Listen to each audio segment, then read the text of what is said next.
Euzubillahimineşşeytanirracim. Bismillahirrahmanirrahim.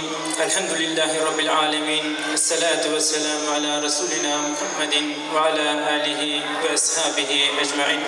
الذي له ملك السماوات والأرض والله على كل شيء شهيد.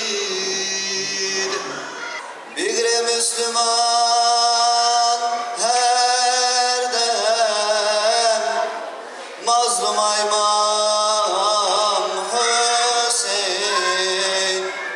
Bir Müslüman her dem mazlum İmam Hüseyin. Bugünkü meşakkat yarın rahatlıktır. Bugünkü esaret yarın azatlıktır. Ali'nin kılıcı Hüseyin'in elinde, savaşır meydanlarda az kaldı zafere. Biz aşığız şehadete Kerbela'da Hüseyin'e, Hüseyin'in mektebinden geçenler çok rüzgar gibi. Kerbela'nın dağı taşı, yerde Hüseyin yoktur başı. Fatıma'nın gözü yaşı, Kerbela'da, Kerbela'da. Fatıma'nın gözü yaşı, Kerbela'da, Kerbela'da.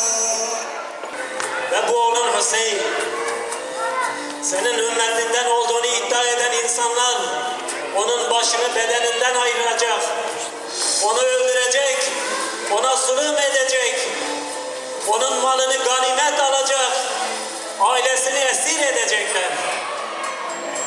Resulullah Aleyhisselatü Vesselam ağlamaya başladı. Hazreti Resulullah Aleyhisselatü Vesselam'ın matemini Cebrail Aleyhisselam paylaşıyordu.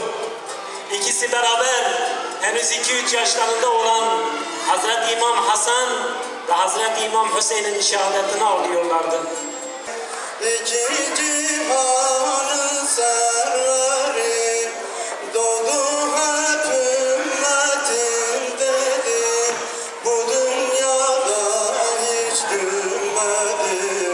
Habiballah can Muhammed, Habiballah nur Muhammed. ربنا لا تزغ قلوبنا بعد إذ هديتنا وهب لنا من لدنك الرحمة إنك أنت الوهاب ربنا آمنا بما أنزلت واتبعنا الرسول فاكتبنا مع الشاهدين ومكر الله والله خير الماكرين